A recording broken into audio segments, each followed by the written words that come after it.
português. Laura? Thank you, Isabel. Yeah.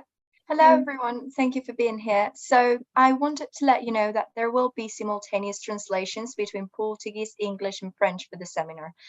This will be enabled by the team of trainee interpreters from the Conference Interpreter Training Program of PUC Rio. We would like to thank the team for their availability today and the hard work in the first place.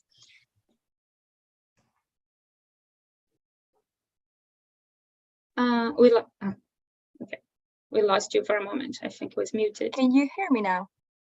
Yes. Oh, just...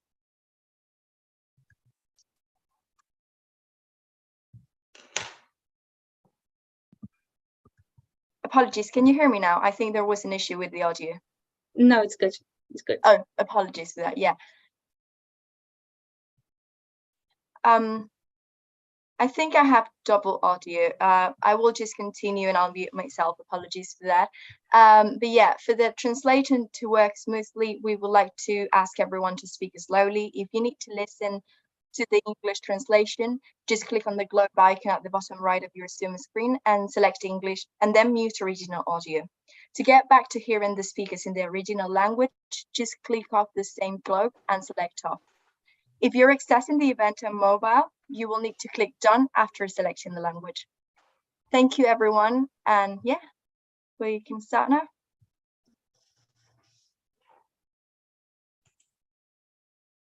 Thank you, Laura. Thank you so much. So I just want to thank, well, actually I'll change to Portuguese. Sorry, this is a bit confusing. So I'll change to Portuguese. If you need the English channel, please click on the globe icon. Queria agradecer muito a todos que estão presentes aqui. Queria agradecer em primeiro lugar ao G7 pela confiança em encomendar esse trabalho. Eu vou falar um pouco sobre o que foi esse projeto mais à frente. Queria agradecer pelo diálogo e pela conversa que a gente tem travado desde a fundação do grupo, em 2010. Então, são 12 anos de convívio e de conversa, em que muitas portas foram abertas e que eu fui muito bem recebida e aprendi demais, acima de tudo. E eu queria agradecer aos participantes aqui presentes, mas principalmente aquelas pessoas que trabalham para o G7+, e que contribuíram tanto com as suas histórias, com alguns pedaços de memória para esse livro, e que se abriram tanto sobre o seu trabalho como sobre a sua vida pessoal, em muitos casos, que era algo particularmente importante para esse trabalho com esse livro.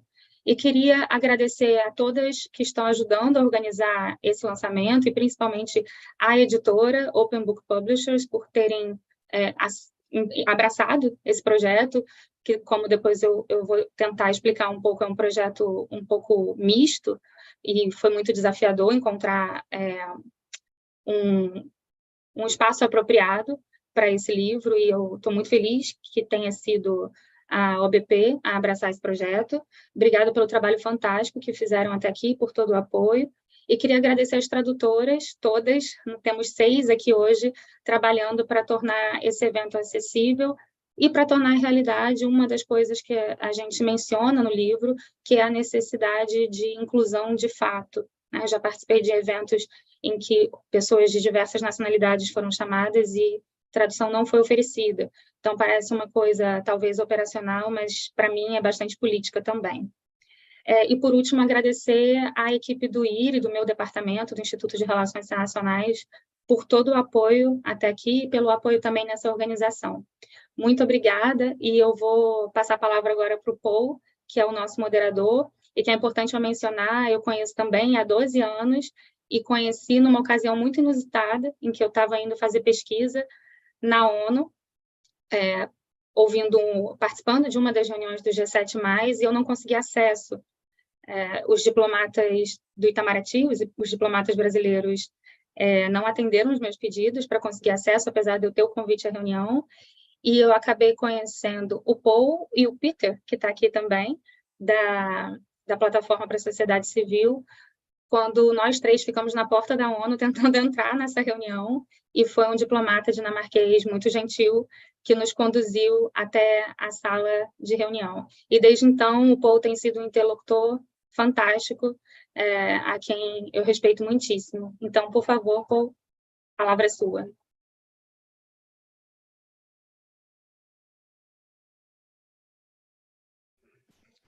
Thank you very much, and I am amazed at your exceptional memory. I don't even remember that day, but when I look back, I think it also brings a lot of memories of this journey. I didn't know it had been 12 years, so it's actually very, very exciting for me to see us reconnecting and even being here, particularly after the last two and a half years. Let me say 3 years. That have been extremely challenging, not just for those of us who work in difficult countries, but for the whole world at all. So one of the things that I'm very glad is I'm looking at a lot of names here that I saw 12 years ago. I'm looking at names that, for lack of a better word, we have survived. Over that. And for me, it used to be a joke when you used to say that we have survived and we have seen a new year. But after so many personal losses during the period of COVID, I've come to greatly appreciate the fact that even just being here is in itself a very strong commitment. So I really, really appreciate. Now, I'm just going to set a few little bit rules of my own, and that's the problem when you are dealing with an activist who also happens to be engaged in development and unfortunately, was also forced to become an accidental diplomat. So I have got all that mix. And one of the rules, and I can see, Helda, you are laughing together with a beep. The rule that I'm going to apply all of you is like lawyers, is you raise up your hand and you say that you will say the truth, nothing but the truth, so help you God. And I am hoping that you've raised your hand. And the reason why I'm saying that is because I am going to ask you, we are going to have some discussions that will be exciting. But some of the discussions are going to be a little bit difficult. We are going to dig it a little bit deeper, and just the honesty that you have demonstrated in the book is the honesty that I would want us to carry through into this. So now that you have agreed that you'll be honest, let me just share a little bit of where I want us to begin. And I think for me there is no better place. Can you see the screen? It's opening. Yes. Okay. All right. I think for me, I know many of us probably know one another, but there are many people in this platform who do not. And so what I am going to do is to just run through as one by one. And the way that we are going to do it is the problem with being an activist is that I do not respect protocols, so I will not follow any specific order. So what I'm going to do is to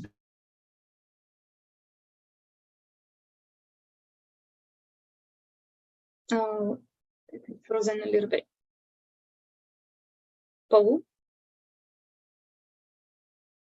Oh no, we lost Paul. Okay.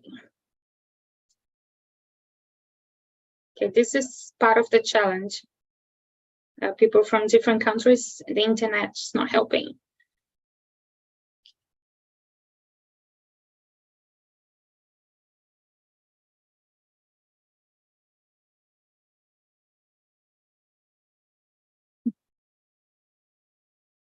He's back. Hello, can you hear me? Yes. Okay. Now, I did know that the fragility is going to begin that early. For that. But let me begin by Habib. Habib, just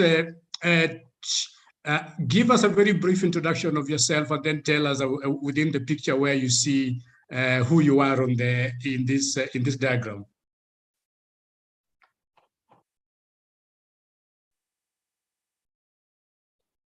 Hello, Habib. Thank you, Paul. It's very good to see you after a long time. I'm one of the characters, like call them diplomats by accident or accidental diplomats, but simply a citizen of a country that has been in war and conflict for the last 40 years or 4 decades.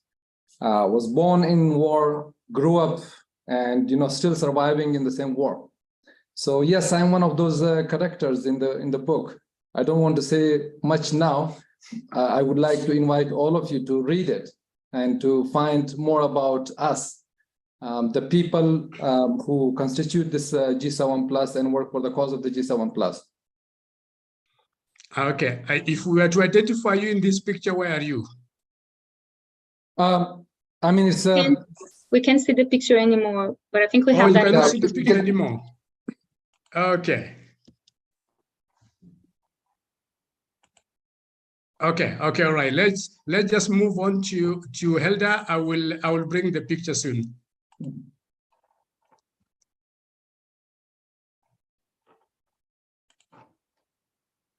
Helda? Yeah. Helda? There you go. Yeah. Can I? yeah, Yes. Right. So what was the question, Paul? Just introduce yourself, and by the time you finish introducing yourself, I will have brought the picture, and it would be good for you to identify who you are in this picture.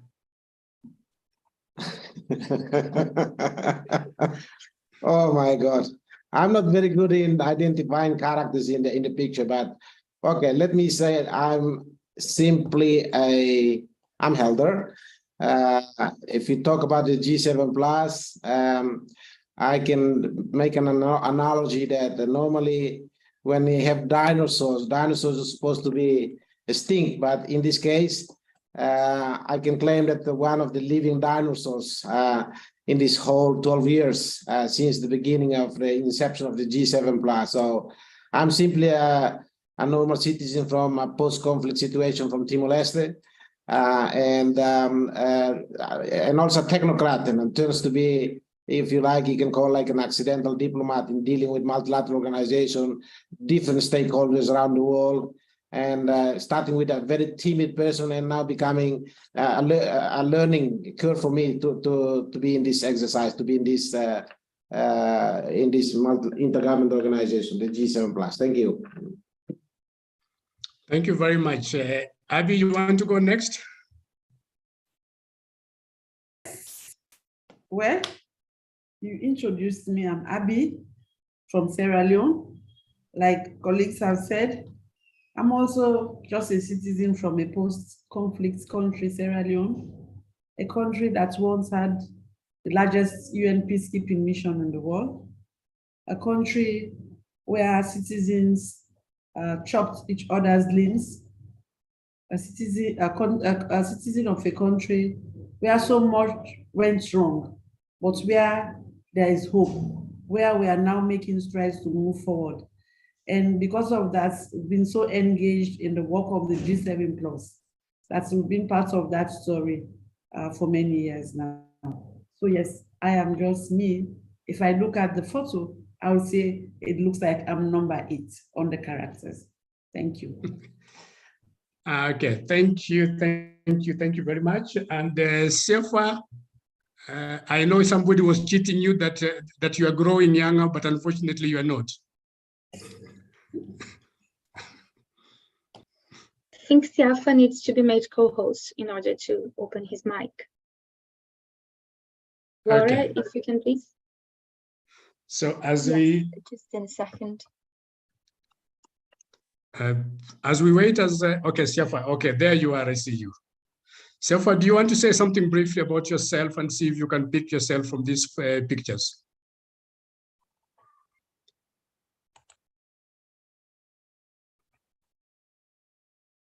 You are muted, Siafa. Siafa, you are muted. Oh, hey, hi, everyone.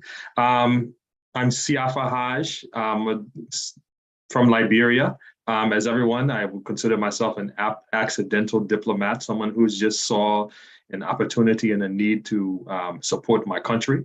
and was glad to be a part of the G7 Plus experience, where it was not just about supporting my country, but supporting others who were in a similar situation. And I think that's always been the beauty of the G7 Plus. Within the characters, I think I'm number 3. Yeah, that's it for now. Okay, all right. Thank you very much. As Antonio come in? Antonio join us. I think he's HP in the list of participants. And I'm sorry, Antonio, I may not even give you time to take a breather. Do you want to briefly introduce yourself? Em português, Antônio, você quer se apresentar? E muito bom te ver novamente. Seu microfone está mudo.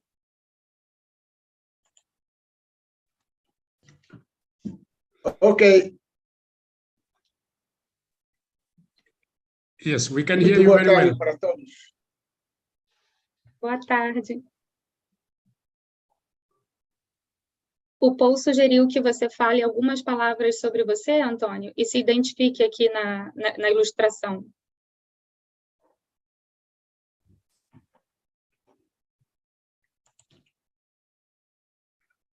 Como?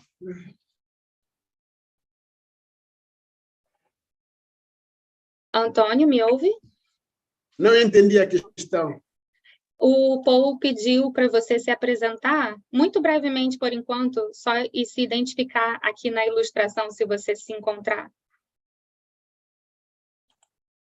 Eu acho que você é o número 13.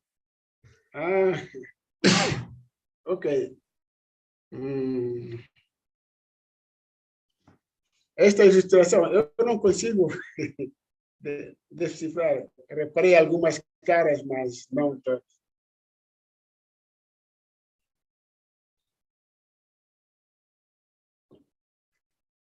Obrigada, Antônio.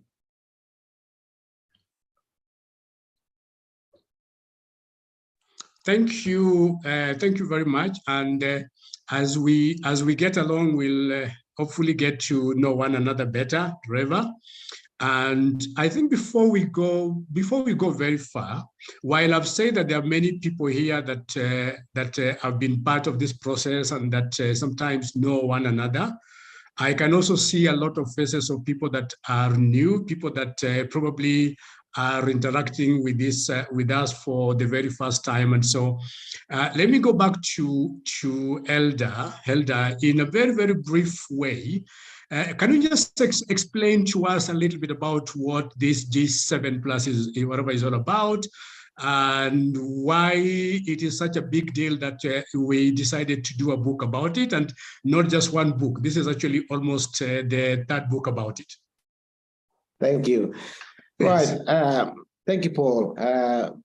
Well, warm greetings to my brothers and sisters who are joining through this platform, and also warm greetings to our international partners who have helped us over the past 12 years to say from this outset. Right, G7 Plus, that in 2010, it was established in Dili, Timor-Leste. It's a long process. It all started back in Accra in 2008 at the 3rd high-level forum on aid effectiveness, where international partners and developing countries, ministers and so on gathered there, and they recognized that there is something missing in terms of dialogue on peace building and state building. Therefore, in Accra, they negotiated the very important document on Accra Agenda for Action. In paragraph 21.B and E, there is a specific mention about the importance of establishing the international dialogue for peace building and state building in order to engage in dialogue between development partners, donor countries, and recipient countries, in this case, countries in developing stage. So immediately after that, we operationalized this. What does it mean? Then came Timor-Leste as the host of this first international dialogue on peace building, state building in 2010 in April. at the time where the country also coming out from domestic political crisis at the time. So Timor was the first host, and in the margin of this international dialogue on peace building, state building, the first ever held in a First World country. There where the G7 Plus was officially inaugurated, established.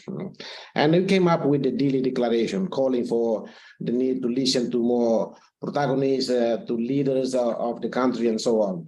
So the G7 Plus was formed out of that context in 2010 with the aim of promoting peace and development and putting the emphasis to the leaders of the country, and the agenda of the country needs to be focused on, and calling for international partners, development partners, civil society, and so on, to listen to the leaders of the country in order to help them. There are a lot of process pushing factors that contribute to this. First, we started with development cooperation. It's not been effective in Brazil's conflict-affected states.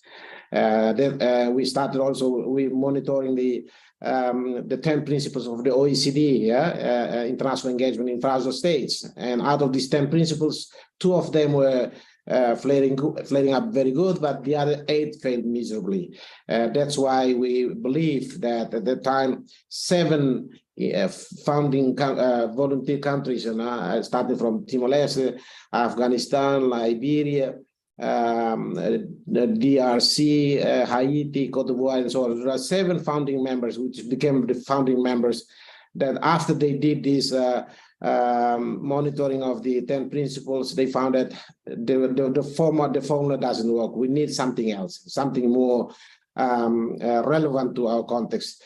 That's why you remember, Paul, that in the ensuing period after that, there were a lot of meetings in Juba after that ministerial meeting, and then we met again in Monrovia, where you were also part of the discussion, looking at the Monrovia roadmap towards Busan, and therefore we culminated in Busan. We created this landmark document we call the New Deal for Engagement in Fragile States. So the emphasis of the New Deal, as you could imagine, putting the emphasis to the country-led development initiative, focus and trust and so on.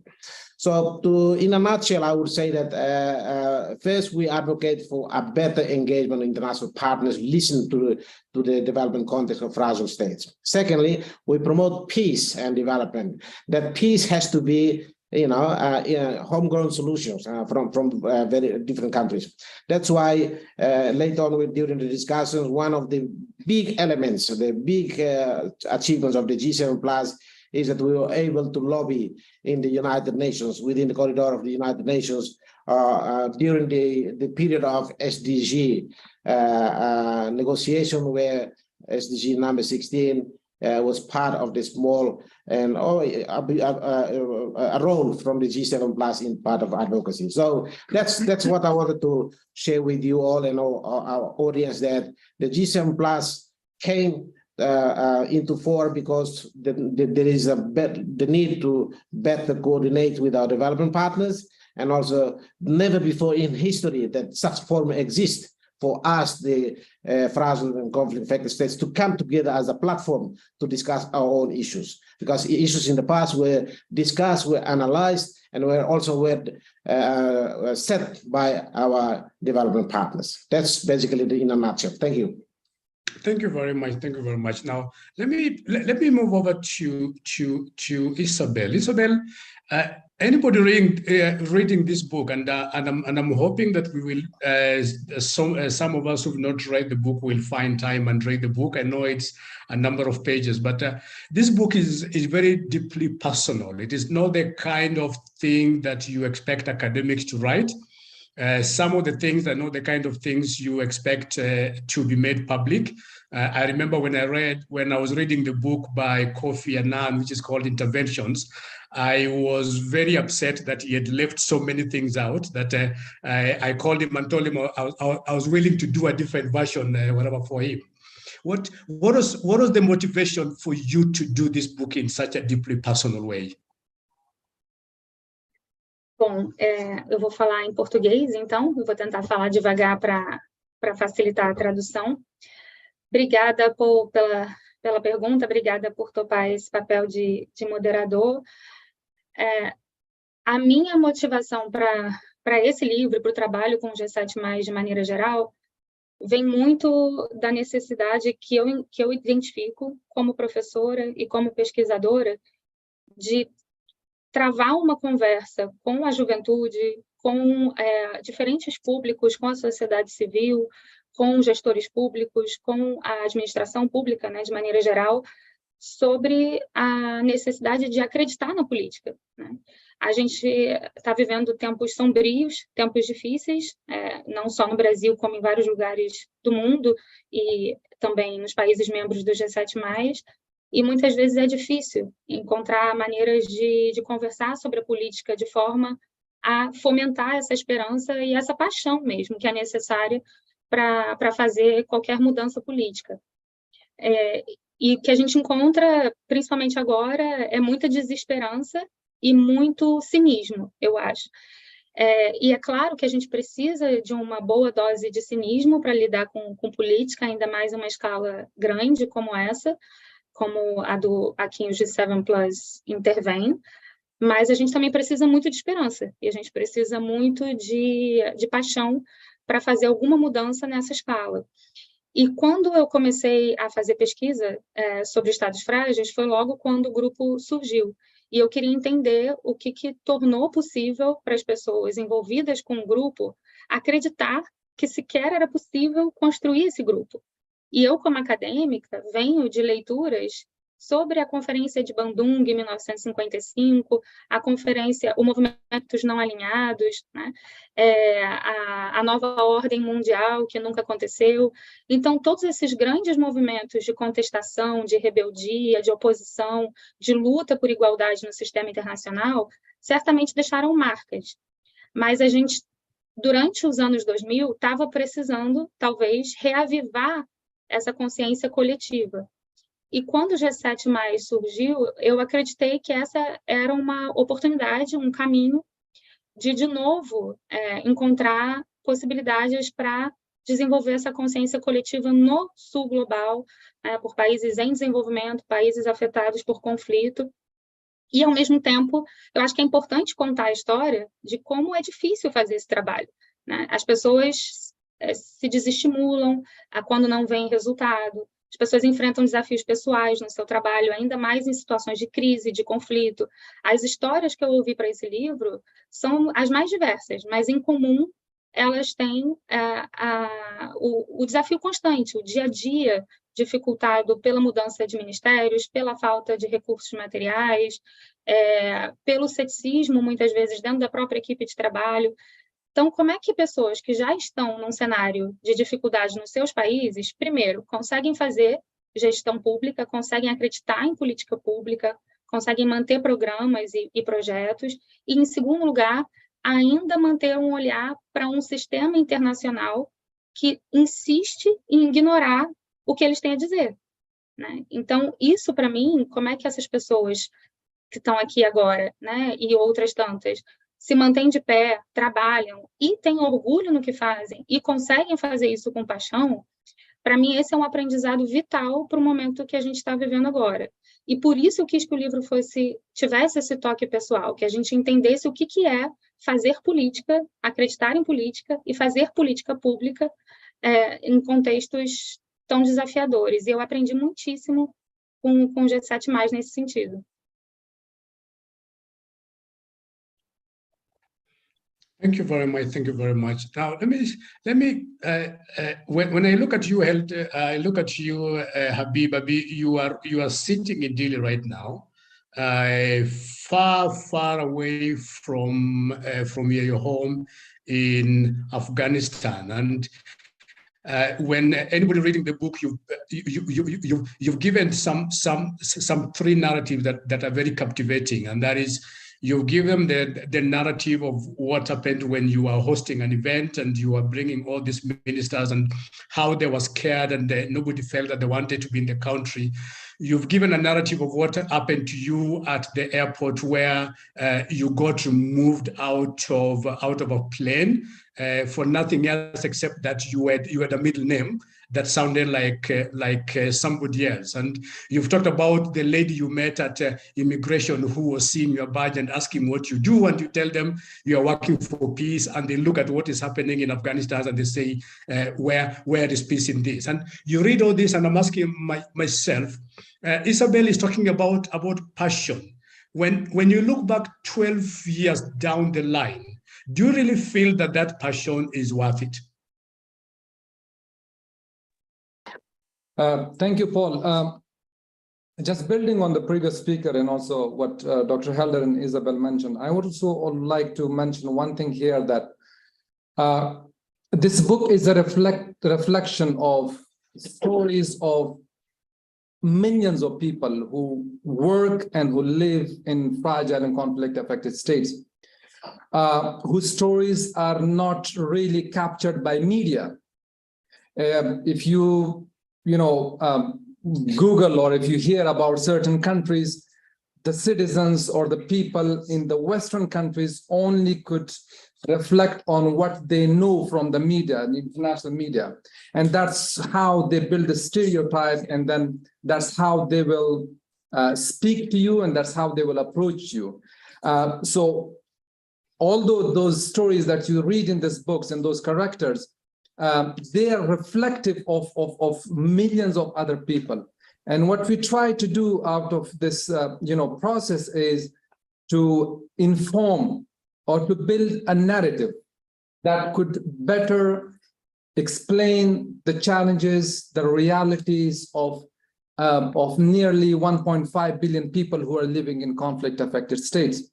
And in fact, yes, it's difficult to live with with these challenges, and I have engaged in this for the last 15 years, since my very beginning working in the Ministry of Finance of Afghanistan. I had been engaged in these conversations on aid effectiveness, on peace building, on all these things. And we engaged, we kept ourselves engaged because we believed in that, and we were inspired, and we also got this aspiration from our daily lives. And yes, throughout these years, you feel or you face ups and downs, but looking at the suffering of people that continues to be faced by many of us in the world, we don't have any other option but to keep our spirits up and to keep our inspirations up. And I think if we are all human beings, we face these challenges, and at some point in time, there might be, we get demotivated, we get disappointed and frustrated. But then when you think as a human, we all have a role to play in this world. We are not just, this is my personal belief, that we are not just created just to eat and sleep and, just die. I think each of us has a role to play in this in this life. And I think that spirit keeps us up, and that, gives us even more energy and motivation. And then encounter with these kind of, incidents, as you highlighted some of them, by many of us, not only myself, but as I said, that this is the reflection of many people, hundreds of millions of people that they're facing that. Then when you look at them, and then, you reflect on yourself, and you say that, okay, I have gotten this platform, at least where I can speak. Many of the people, of our fellow citizens in all these countries do not have those platforms. Many of the officials do not have those access to those platforms. So what we try to do is to convey those messages to these platforms and to speak about it. And that's something that keeps us up. And I also would like to mention one thing more, that many of the people, even here in the audience, I see many of our friends who have contributed equally to this cause. And we are really thankful, including yourself as well, because you're also one of our veterans, I would say. By not including them in the books, or, it doesn't mean that we do not recognize, but this is, as I said, just like an example. And we want to tell two words through this book, and also to the readers, to many. I hope that, people get the chance to read it, and I think it's easily accessible. It's just to understand beyond what you hear on BBC or on Al Jazeera or on CNN about these countries. And we still face those challenges even until now, until today. For example, in every airport and every taxi and every train station, we face those kind of questions. For example, I personally face people, okay, where are you from? From Afghanistan. First of all, they look at you in disbelief. And then they come up with those narratives that they have already had. And then again, we spend even hours and minutes and, explaining to them. So I do hope that this book will give the opportunity to people to understand the realities of the 1.5 billion people who are living a little bit better, or maybe it can open their, or it can convince them or motivate them to think beyond and to have some empathy with these people, and then think. And I also finally, I also really hope that those of us who are in the policy work or the policy business, in the humanitarian or in the peace building or in the development, they could also feel these challenges, and they could also feel empathetic with us.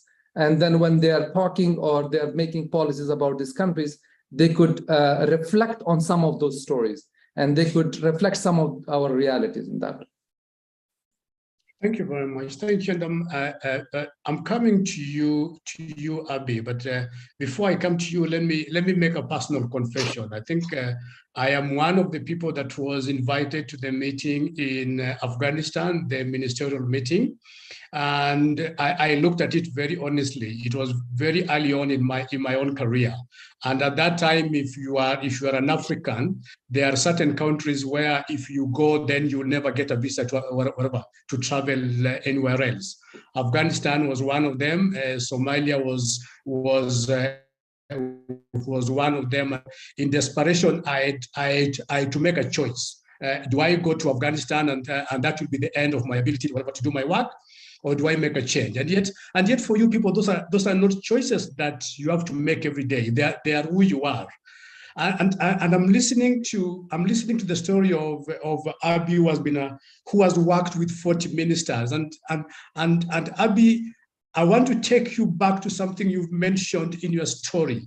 You've mentioned the story of not just you growing up with the illiterate parents, but it's a story of you having to throw your child over through the window, hoping that someone is going to pick that child.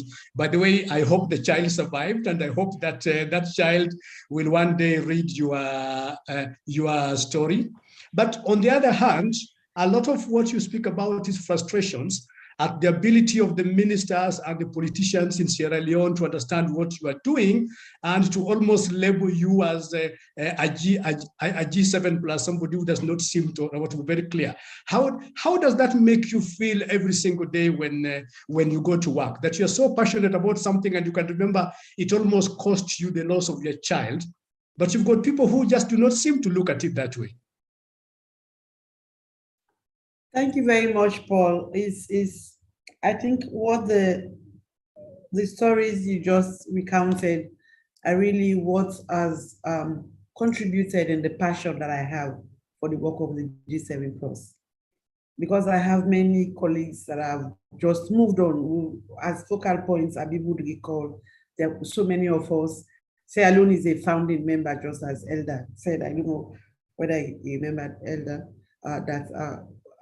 whether I said he did point that we also are a founding member of the G7 Plus. But so many colleagues have left. And as you said, Paul, by the way, let me just digress a bit. May the souls of my parents rest in peace. I think by the time we spoke, my dad was still alive, but he's passed now. And my child is grown up, is now an engineer. So I thank God for that. That he did not die during the war, that insane moments of mine out of fright and fear that I threw in just like that, God helped him survive, and he's now an engineer. So as I said, all those stories, my growing up and the level I've attained in public life, and also being part of the many accidental diplomats that colleagues have talked about, has really kind of made me very, very attached, so to speak, to the work of the G7 Plus. My ministers would say Abi G7 Plus, so just to reflect how passionate I was, and I am still, for the work of the G7 Plus, because they would have so many, many things on their table. But when it comes to G7 Plus, I will ensure that it gets their attention. And that's what I still do. And that's what I believe in. Because, you know, there are so many people who've endured the war, like all of us, but have not been as lucky as us to be where we are today. So we have to continue working for those. We have to tell the stories. We have to move on and change the narrative, as Habib said. And what Paul you said about this visa thing is very revealing to me. This is the first time that I'm learning that if you visited some specific countries, you risk not getting visas to go to other countries, especially in the West. Fortunately, I've not had that experience because I've been to Afghanistan, I've been to most of these places, but I still do get visas. So thankfully, maybe that narrative changed after your decision not to go to Afghanistan because of that fear. Actually, the narrative hasn't changed. It's just that when you are a government actor, you are treated differently. If you are a citizen or you're from the civil society, that rule does not apply to you. Yes, now, yes, it's good to make that clarification. Yes, we move around with our service passport and they do accord us those privileges of carrying an official passport. Yes, but when you do have an ordinary passport, it could be challenging. But the stories, Isabella, you recounted in the book as not just as stories. They are the stories of so many other people working and living in G7 plus countries. These stories are lived and shared and lived experiences.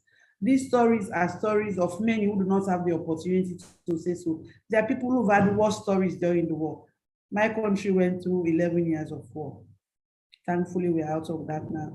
And because of what we learned, every citizen is sure that the best thing to do is to dialogue rather than go to war. So I'm passionate about the work we do as a G7 Plus group, about the advocacy, about the peace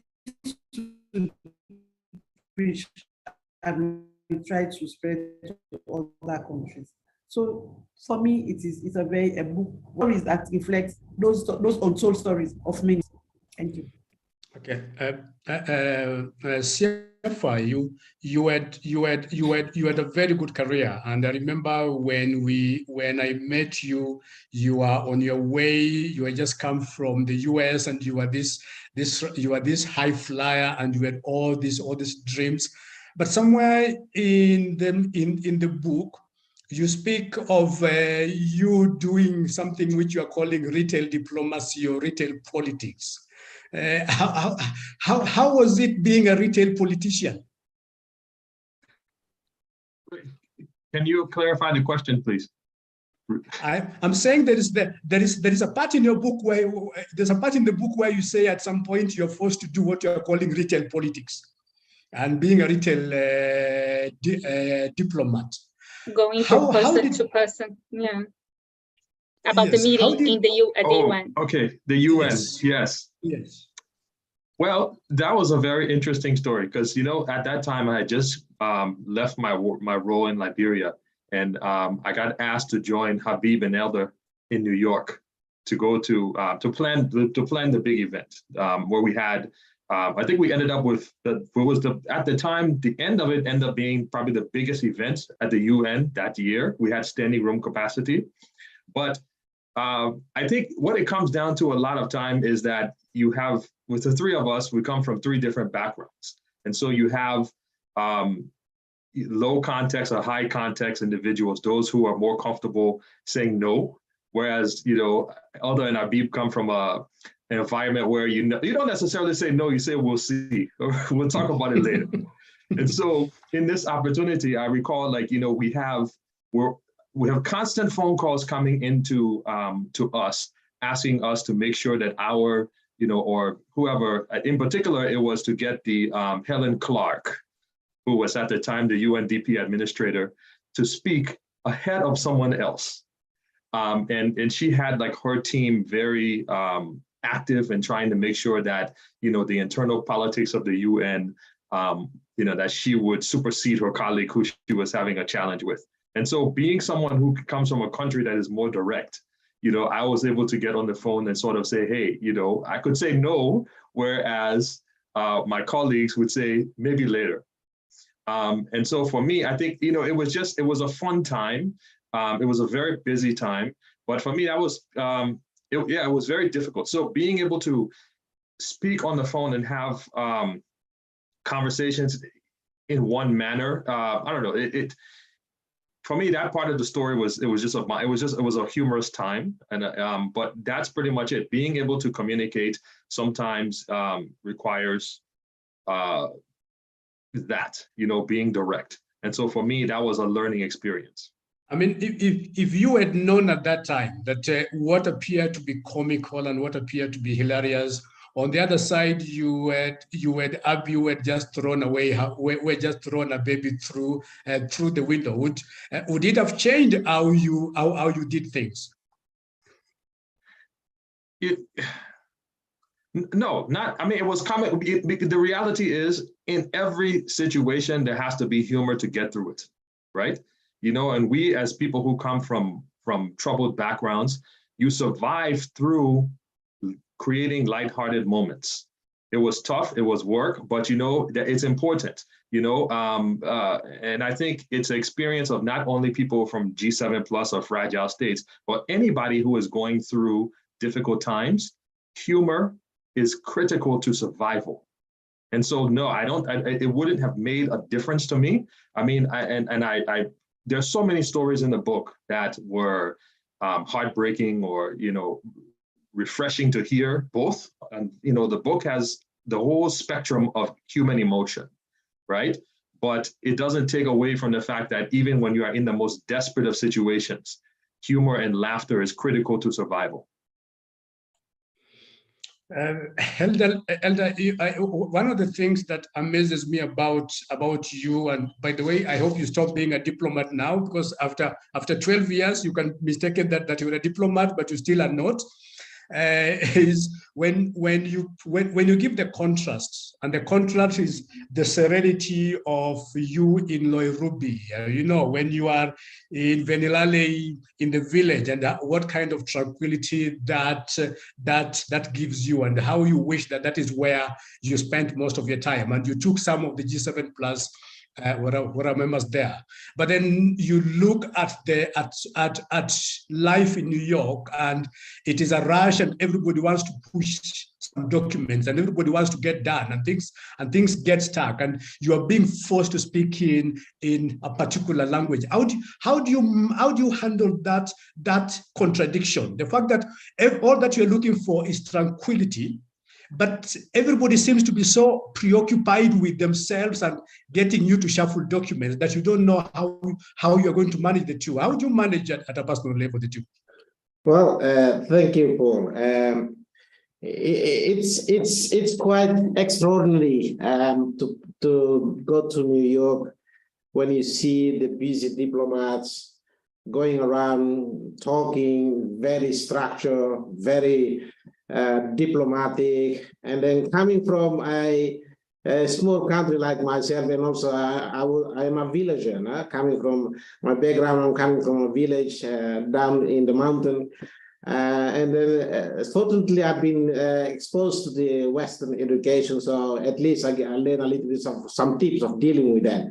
But I have to admit that when I first participated in the meetings in not in New York, but back in 2008, when I first mentioned about this G7 plus whole thing in Accra, I have to admit that we were very timid. When you listen to ministers, you listen to development partners, they all spoke as if they are the mastermind of everything. Development things, it's coming from their head. When you don't have this kind of experience, you listen to them. Yeah, right, they are right. And because we're timid and we don't even have the gut to contest them in this kind of meeting.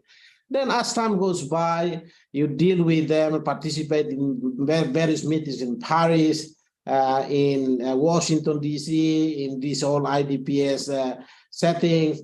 And then when it brings to New York, that's one thing I learned. I said, hang on, if these guys keep talking like this, And then when I look back at my country, I come from this country, and they're simply talking and they're producing more papers, more work, but in the end, no wonder our country is very slow in terms of progressing to the development because they keep talking, no action on the ground. So I sometimes talk to Habib and Siafa and all my, which I consider them like brothers and sisters over the years. And I say, look, one thing we learn from them, but the other thing that we are the ones who should be able to share this experience back home, with our brothers and sisters.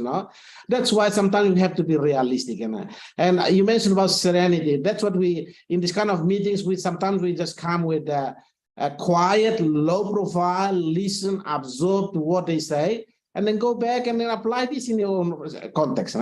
So I have to admit that over the years I learned, and it becomes becomes more confident. And I have to say that one day when you inspired me, Paula. You remember when we were in Monrovia? I remember when Minister Peters was was surrounded by development partners, putting pressure on her.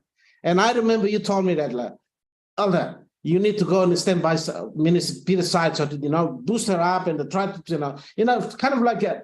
And at that time I said, hang on, he is a brother from Kenya, not even a G7 plus member, but he came up with this kind of inspiration. It automatically inspires, boosts our confidence up, in dealing with our development partners. So to answer your question, yes, this kind of serenity that when it comes to New York, we learn and we try to learn and apply this back in our respective context. That's why it helps us to grow, to be more mature, more confident, and also, I'm not saying I'm being diplomatic here, but I'm very honest to you that down the bottom of my heart, I also said that, well, one day I want to be like that, but when, So, here we go. Thanks.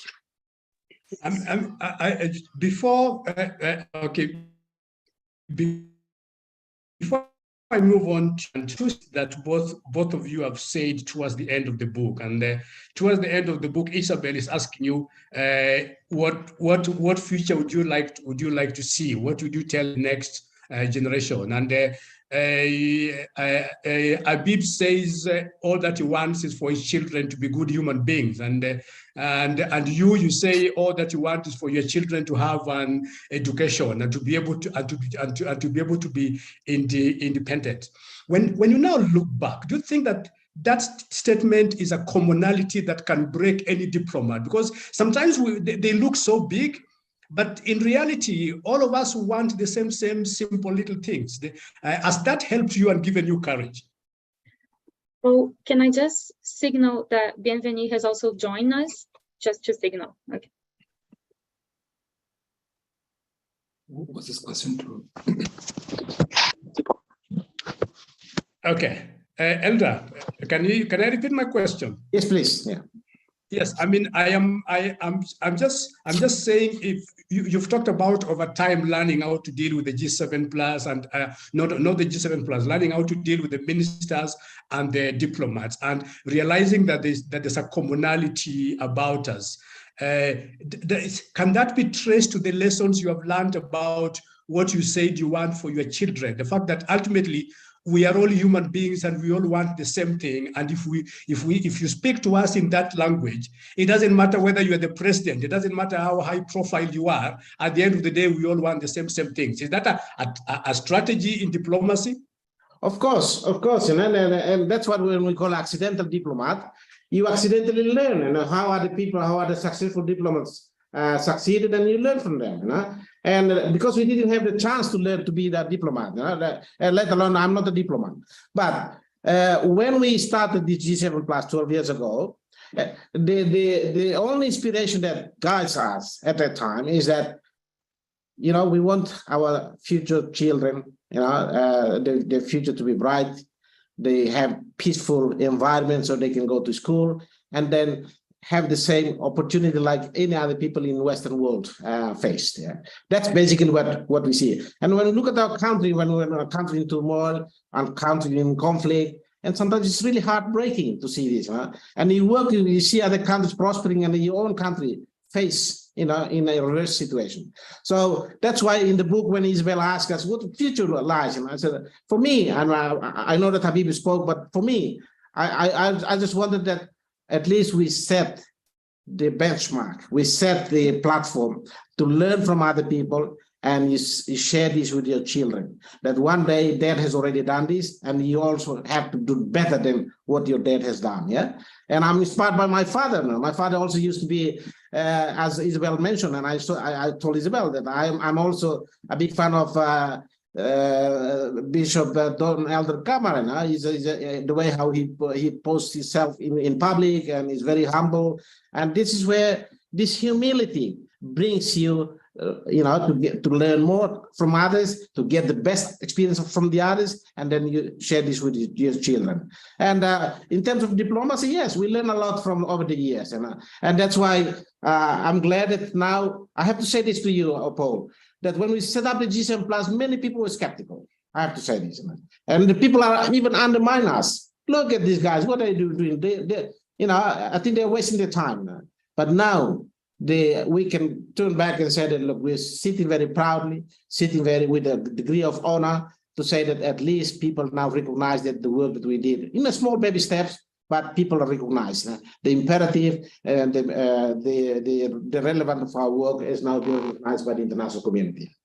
I just want to also add a couple of points, Paul, if you allow me, on the same point, because it's very important. I think one of the uniqueness of the G7 Plus is the very fact that we believe in human aspiration. In international relation, countries are usually bound by a vested interest, if I may say, whether that's regional organizations or that are other organizations like based on the economic growth or economic development. And now looking at this divided world, I personally believe that the only thing that is now a hope for a humanity is to bring back the notion of human being or humanness. And that also underlies solidarity. And I think the very foundation of the G7 Plus was laid on this fact. Even if you look at the conversation that how the G7 Plus was formed, it was also an incident, I would say, or maybe an accidental encounter of ministers with each other. Where they spoke as human, as citizens, despite the fact that you are a diplomat or you are a politician, you cannot always talk to those realities. But at the end of the day, when you think about it, and when you bring that human notion, you are speaking to humans. And we believe that, that can change, that can inspire them. And I think this is very evident from our application at the United Nations when we applied for the observer status.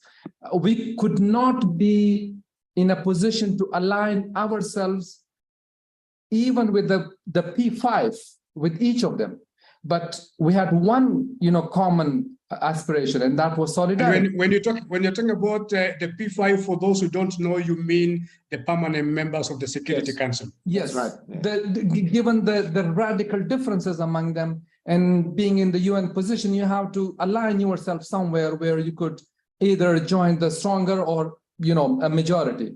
But for the G7 Plus, and we didn't have any other better option, but rather than to use the human notion. And I think this has also become in breaking the mold in this kind of negotiations. And one last point that I also would like to mention here is associated to this humanness or this solidarity. When we come together in a room among ourselves, all the G7 Plus members, we boost each other's energy. We have had, even before I was part of the G7 Plus, I had this, experience where we participated in the last negotiation of the New Deal. And at a point, at one point of time, I made a point that was that caused a stalemate, and the donors were, they were not accepting it. And then from, Timor-Leste, Amelia Pires at that time, she was minister, she raised her voice and said that, hang on, listen to this guy. And that itself boosted it was my very few encounters.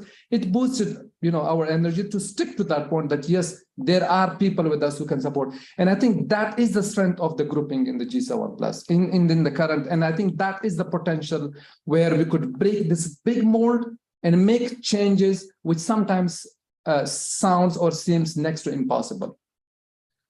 Thank you very much. And you've talked about the power of the G7 plus and the power of coming together. And I just want to move to Antonio. Antonio, I hope that you are able to hear me.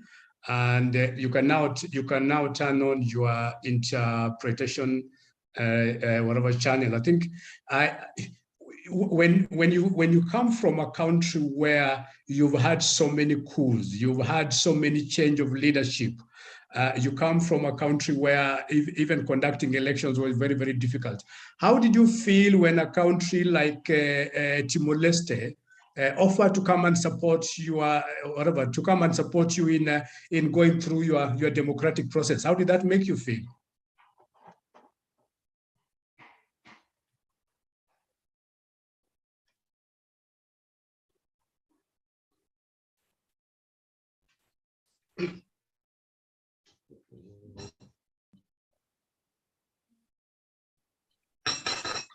Antônio, você Antônio, conseguiu ouvir a pergunta?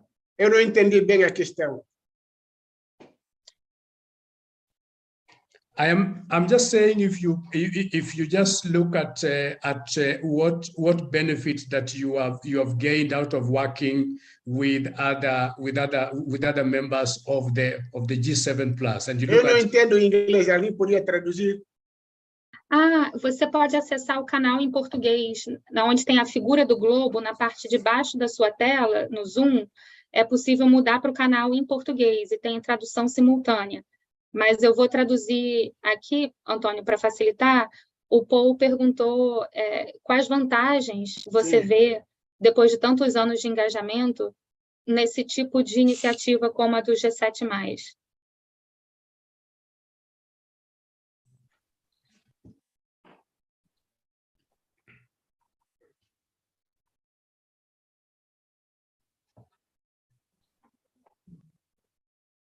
Conseguiu me ouvir, Antônio? Eu não estou conseguindo entrar. Mas você me ouviu?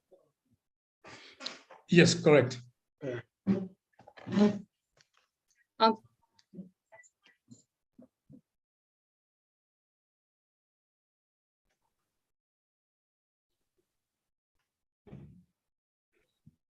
Isabel, I think you can explain to him in Portuguese.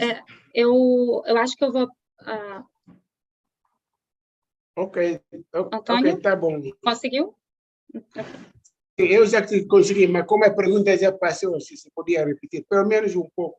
Claro, o Paul perguntou, depois de tantos anos de engajamento com o G7+, quais vantagens você vê nesse tipo de iniciativa? O que você acha que o grupo alcançou?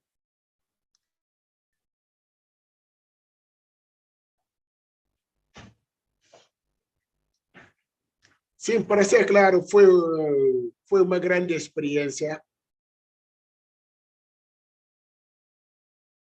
Sim. Foi uma grande experiência, a troca de experiência com os outros pontos focais de outros países que têm a situação mais ou menos igual a Guiné-Bissau. Porque a maioria destes países são países, independentemente de serem estados frágeis, também passaram por uma situação de conflito. E então, nesta situação, eu estou até por a bateria.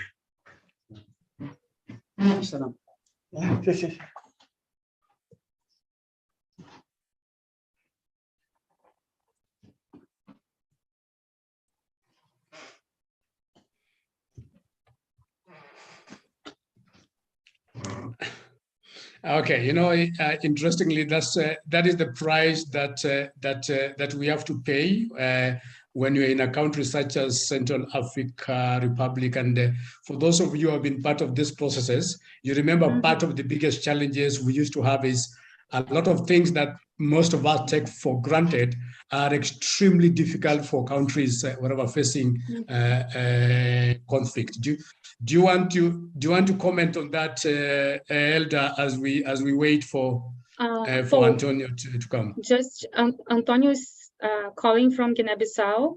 And unfortunately, however, we did lose Bienvenue, who was connecting from the Central African Republic. So maybe I can, Antonio, do you want to speak? Do you want to finish your thoughts? Sim, eu quero continuar. Sim. Please go ahead. Eu estava a dizer que nós tivemos a oportunidade de trocar experiências com alguns países como Timor-Leste. Eu estive 3 vezes em Timor-Leste e pude ver como estão a lutar para superar os impactos de conflitos e tomar o rumo para o desenvolvimento. E também em alguns países como Congo Democrático, Sudão do Sul, Haiti, Togo, e nós tivemos uma grande experiência dialogando com estes países. Eu penso que esta experiência serviu-nos quando estávamos a fazer a avaliação da fragilidade do próprio Estado da Guiné-Bissau. Tiramos algumas lições em relação a outros países e podemos dar alguma contribuição neste sentido. Era isto que eu queria complementar. Obrigada, Antônio. Paul, if I may add something. Let me just come back to you. Let me come back to you, Antonio, and ask you one more question. In many cases, we are used to asking countries in the what we call international community to be the one to finance our elections, to be the one to help us. But there was a time when a country that is a member of the G7+, which is Timor-Leste, was ready to support you with your election process, and you actually went ahead and did that very well. How was that experience for you when you look at it that this was now a fellow G7+ member helping you? Ok, obrigado. Foi uma grande experiência que nós desenvolvemos com Timor-Leste, porque chegamos à conclusão que o fraco também pode ajudar o outro fraco. Significa, independentemente da situação de fragilidade de Timor-Leste, mas ele conseguiu fazer um trabalho positivo relativamente ao apoio ao processo eleitoral na Guiné-Bissau, que a comunidade internacional estava a ter dificuldade em financiar. Porque levamos tanto tempo em negociações para conseguirmos este financiamento. E em Timor-Leste, apenas um dia da visita do nosso ministro, conseguiram resolver parte deste financiamento. E Timor fez um trabalho muito bem, para além da aquisição de equipamentos, também participou na formação e na própria gestão do processo de recenseamento eleitoral. E nós conseguimos fazer um trabalho fantástico com o apoio de todos. Então, isto nos mostra possível que é possível entre nós, os Estados membros do G7+, trabalharmos em conjunto, cooperando, ajudando um ao outro. Isto é possível e foi uma grande experiência neste sentido, que nós dizemos que a cooperação frágil, ou seja, o fraco também pode ajudar o outro fraco. Obrigado.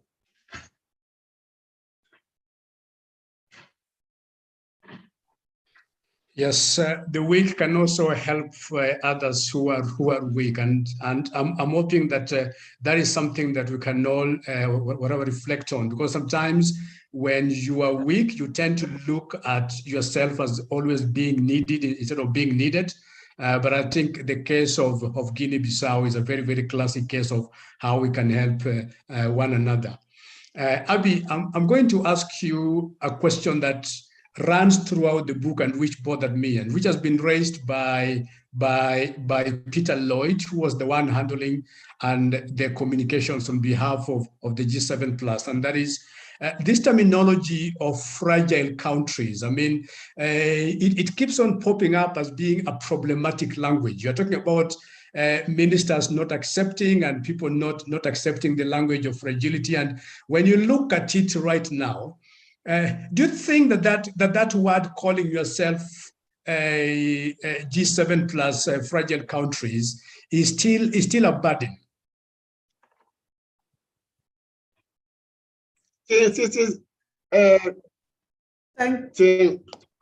Nós tivemos muito problema para convencer os nossos políticos. Hello? Oh, I thought you asked me a question. It's okay. I'll bring the question to you, but it's okay. But Antonio can answer it. I'll come to you. I'll come to you with the same question. It's okay. Antonio, please proceed.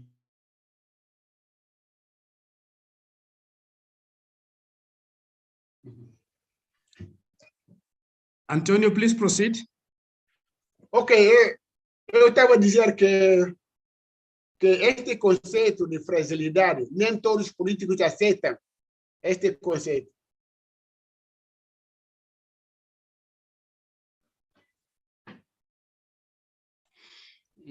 Okay, what about you, Abby? If you were to be honest with Elder and to be honest with the G7 plus 12 years down the line, would you honestly tell them that maybe we need to drop this name for fragile countries and replace it with something else?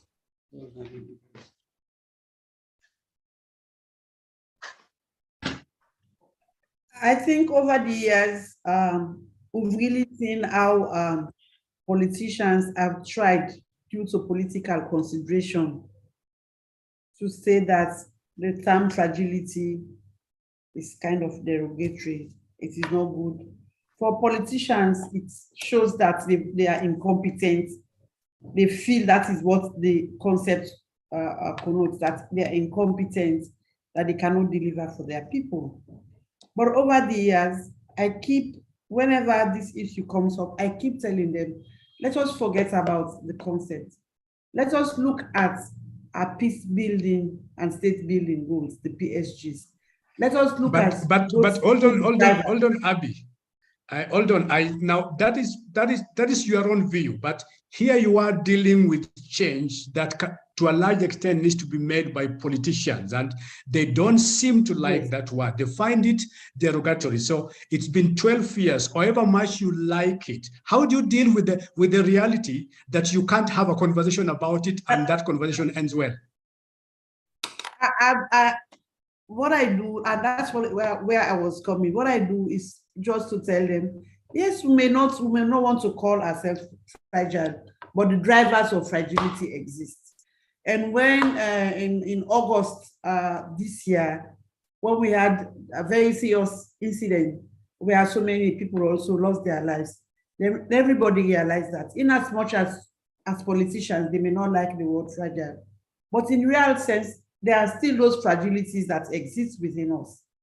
Do we want to find a name that will appeal to the politicians? That's for us. But over the years, we worked out the fine language of saying conflicts, countries in fragile situations and that kind of thing.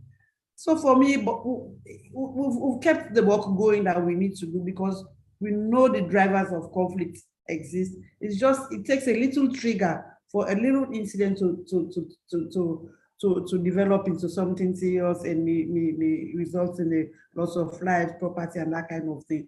Yes, the politician may not like that, but the truth is, in some of our countries, we're making, let's say alone, for instance, we're making good progress. When you think back where we were in the early 2000, when the war was just coming to an end, when so much was not in place, and how far we've come, we've made progress. And we've used the word to galvanize support amongst ourselves and from our partners. You just mentioned the issue of Timor-Leste support to Guinea-Bissau elections. I also want to bring the support that Timor-Leste provided to Guinea, Sierra Leone, and Liberia during the Ebola to help us, because Timor saw that as an example of how countries can be fragile amongst ourselves, how we can be catalysts for others to come in and support us.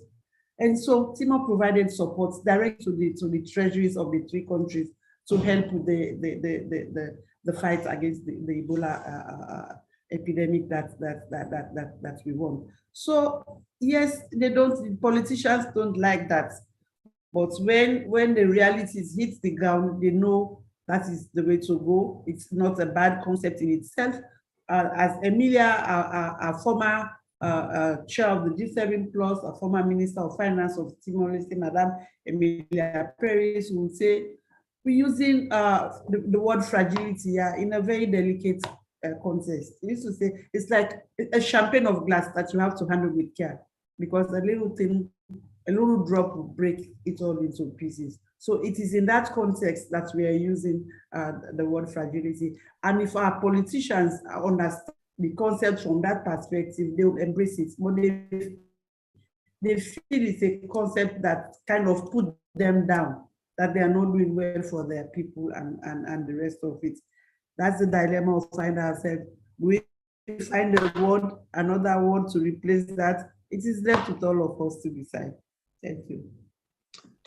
Elder, before I come to you, Abib, let me ask you, Elder, when you listen to that. I'm very sorry to interrupt, but Bienvenu has raised his hand and he hasn't had the chance to speak yet. So maybe. Oh, okay. He's come back? Yes, he's come back.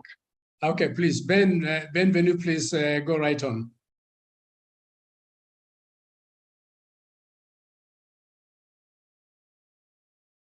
He'll be speaking French if you need to change the channels. That's fine. Bienvenue, please go right on. Parlez là. Est-ce que vous m'entendez? Do you hear me, please? Yes. Est-ce que... OK, thank you. Je saluais de passage toute l'équipe du G7+ et tous les partenaires qui ont bien voulu donc organiser le lancement donc de ce livre. Je présente mes excuses, j'ai eu de la peine à me connecter à Internet, c'est ce qui a fait que je me suis battu pour être là quand même dans cette réunion. J'ai suivi de bout en bout les discussions, de temps en temps les faiblesses de la connexion. Donc, je suis impressionné déjà par la qualité du travail qui a été fait par le G7+, par notre organisation à nous tous, depuis la création jusqu'à aujourd'hui. Et lorsque j'ai lu le livre aussi, j'ai parcouru certains témoignages, mais j'étais vraiment émerveillé. Moi, personnellement, je n'arrive pas à croire que nous avons réalisé ces grands progrès, même s'il y a encore un long chemin à faire devant. C'est vrai, on a eu quelques difficultés déjà à concilier ce travail technique avec l'avis de certains de nos politiciens qui ne sont pas d'accord avec le contexte de fragilité qui pouvait être un frein donc, aux investissements dans nos situations, économistes aussi de formation, parce que l'investisseur qui veut s'installer dans un environnement, il s'assure que son investissement doit être en sécurité. Et lorsqu'on brandit le contexte de fragilité, quelquefois, ça heurte la sensibilité de certains de nos politiciens. Et nous avons réussi à faire tout ça. Et donc, voilà ce point de vue personnel que je voudrais donc ajouter à la discussion, en plus de ce travail énorme de solidarité, de fraternité que nous avons expérimenté dans cette organisation. Je pense que la République centrafricaine, de la même manière que la Sierra Leone, la Guinée, qui sont passés par, certains sont passés par la crise de Ebola. Nous, par exemple, on est confrontés par les groupes armés et tout ça. Nous avons vu comment le G7+ s'est impliqué dans les négociations avec les groupes armés, dans les négociations sous l'angle de la coopération fragile à fragile, à participer donc, dans le partage d'expériences de certains pays qui ont connu les crises avant nous. Je pense qu'il y a eu ce grand travail que nous devons donc témoigner, et je pense que je souhaite plein succès au G7+. Et moi, personnellement, l'organisation je suis arrivé tout jeune dans l'organisation. Maintenant, j'ai vieilli, j'ai passé plus de 10 ans dans l'organisation, j'ai vieilli.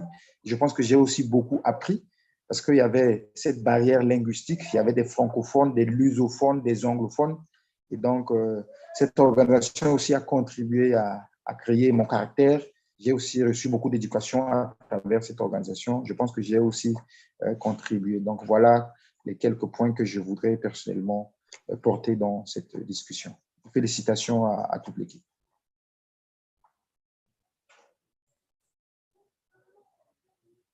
Okay.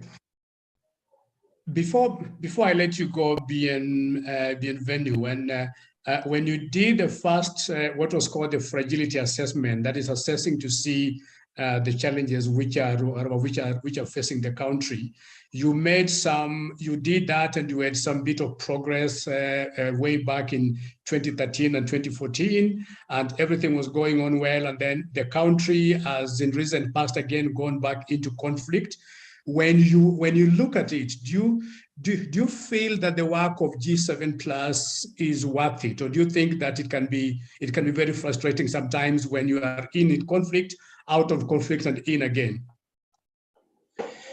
Merci. Je crois que lorsque nous avons réalisé notre première, c'était pas une évaluation globale de la fragilité, parce que le contexte ne permettait pas de réaliser une évaluation globale sur l'ensemble du territoire. Donc, on a identifié la capitale et certaines zones dont la paix régnait. Et c'est dans ces zones-là que nous avons réalisé. Donc, c'est une forme de matrice, donc une forme de matrice donc de l'évaluation de cette fragilité. Mais l'avantage que nous avons eu à travers cet instrument, c'est que bien avant le G7+, au fait, le pays ne disposait pas d'un instrument pour évaluer une fragilité du point de vue pragmatique. Donc, c'était beaucoup plus les instruments de la communauté internationale. On faisait venir des consultants internationaux qui faisaient des rapports et on évaluait. C'est sur la base de ces rapports, quelquefois, qu'on menait des discussions. Mais l'instrument que le G7+ a fourni, c'est notre instrument à nous. Et donc, nous nous identifions dans ces instruments-là. Lorsque vous voyez les 5 piliers, donc les 5 PSG, voilà, donc justement, donc c'était un instrument local, on peut le dire comme ça. C'est un instrument local qui avait un lien entre le contexte et nous-mêmes. Donc, et cette évaluation a permis d'enrichir les discussions et c'était un instrument nouveau. Nous avons organisé le forum en 2014 et cette évaluation, les résultats, donc, ont permis d'éclairer la lanterne de plus de 700 et quelques participants qui étaient au forum de Bangui sur une certaine réalité. Parce que lorsque nous avons présenté, par exemple, le spectre de la fragilité, nous avons expliqué, mais les gens disent « Waouh, mais c'est extraordinaire, voilà un instrument dans lequel nous nous identifions. » Donc, voilà un peu l'originalité de ce travail qui a été fait. Et je pense que c'est vrai, il y avait quelques faiblesses. Il était question de couvrir l'ensemble du territoire, mais sur la base de ce qu'on a fait, je pense que l'opinion nationale a été très satisfaite et c'est un excellent travail que nous pouvons facilement continuer à apprécier. Okay, thank you very much. Let me move over to Siafa before I come back to you, Elda and Habib. Now, Siafa, I want to take you back to two incidences. One, you've talked about how successful New York was and how the negotiations were and the success you achieved in getting many people in the room. And the book also talks about you having observer status in one of the committees or within the UN, within the international within the World Bank, where you are able to negotiate for IDA. But come back to when Ebola happened and the same international community were behaving as though you are second-class citizens who don't care. In fact, the book says that when one single case of Ebola was detected in US and Spain, suddenly it became an international issue. But in your country and in the other countries, it didn't matter. And the question I'm asking you is, do you actually think anything is shifting, or do you think you are thinking that you are successful, but what you are doing is that you guys are just being taken around in the same game of diplomacy and politics? I think that things change with Ebola, right? So you had the beginning where no one really cared. And as far as the international community, it was like, oh, well, that's their problem over there. But when I think there was, I think at the time it was the World Health Organization talked about how if Ebola was not taken care of, it would spread globally. right? And so many millions of people would be affected. And I think it became an issue of self-preservation for the international community, followed by, at the time, President Sirleaf wrote a note to then President Obama asking for support. And I think that helped galvanize the world to come to the aid. But let me just ask you a question on that. Yeah. When I listen to you and talking about galvanization, you have talked about self-preservation. Yes. If self-preservation is what is still driving these countries, then should in the G7 plus say maybe we need to change a tact, because no matter how much we try to persuade them, the only thing that is going to make them change is when it is in their own personal interest. Oh, absolutely. I think the only way countries need to take care of themselves. And even if we look at the current situation with COVID, rich countries are making sure that the vaccines go to themselves first. It's always about self-preservation. Until we get to the point where you have fragile states work together and individually to meet their own objectives, we'll continue to be second-class citizens, for lack of a better term. America or France or Europe, they are not going to put their interest below that of any of the G7 plus countries. And that's just a fact. And so I think it behooves us individually as our individual countries to strengthen ourselves. And what I think is the benefit of the G7 plus, and one of the things that I have always appreciated about it, is that it is a platform where we can share and grow together and learn from each other's experience. One of the downfalls of the G7 plus is that we're not rich countries, right? So we cannot do a lot of the things for ourselves or for each other that would make us grow. But through that period of sharing of ideas and experiences, we can craft policies within our individual countries to strengthen us. For me personally, I think that the approach of Rwanda has worked. I mean, and Rwanda has its own issues I'm not going into, but they've built this resilience that's allowed it to stand on its own 2 feet. And each country needs to do that to the point where we are resilient in our politics, resilient in our food, and resilient in who we are, our education systems, so that we no longer need to rely on the West.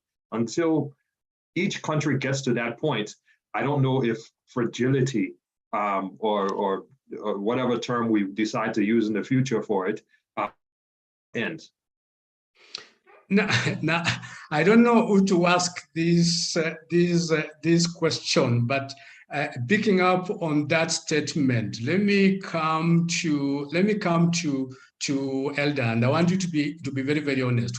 When you look at the behavior of Australia with Timor-Leste in regard to the offshore oil, and you look at the behavior of Sierra Leone in regard to with the Netherlands, and you look at many countries in Africa that typically are the ones which are feeding the rest.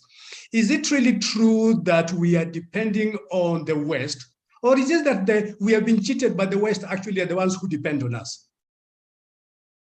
Thank you. I'll be very honest to you, Paul. Listening to the intervention of my big brother, Siafa, early on about sharing of experiences, learning from each other. This is where I would say, and related to your question about whether the big countries are the ones who cheated us. Yeah, small countries. And it's like a David and Goliath. Yeah. So the experience of Timor-Leste and Australia says it a lot. If it is not because of the Timor-Leste's perseverance and Timor-Leste's commitment and conviction to take this to the international forum based on international rights, then the question of this maritime border would never be resolved. So the lesson here is that this is about the natural resource. But I mean, just a minute there. Let me just give the participants the context of just how difficult and how manipulative the international whatever community are. You had a journalist from Australia and a lawyer who came out and said what Australia did to Timor-Leste in regard to the negotiations was not right. You would have expected that Australia would have been contrite, would have said, we are sorry we did this. But instead, they hounded the people to court. They confiscated the documents. When you went to the World Bank to try and see if you could get a copy, the World Bank refused to give you. The entire international media, whatever, turned against you. And all that you are doing is you are a small little country fighting for your right. But the entire Australia came to you with the entire machinery. And quite honestly, the rest of Europe joined them. I mean, what does that tell you about this kind of wars? Well, Paul, in this kind of world now, the world is now facing austerity. National interest matters, and Australia is playing their national interest. But fortunately, Timor-Leste also is geographically is bordering with them, with Indonesia and Australia. And Timor-Leste is played by the international rules, being a small country, and it plays by the international rules, and the international rules are in favor of Timor-Leste. And that's why the point I'm coming to for our audience is that it is against all odds. People are skeptical how Timor-Leste can survive with Australia so much technology, superpower, they are a rich country, they can bully a small country and a fragile country like Timor-Leste. But the fact is different. In 2018, Timor-Leste was able to bring Australia to the court, and Timor-Leste won. And Australia finally agreed to sit down with Timor-Leste to negotiate this maritime boundary. In the end, under the auspice of the United Nations Convention law UNCLOS, and with the auspice of the United Nations. Never before in history a small country brought a big country like this. In 70 years of negotiation around the world, you never faced any successful success.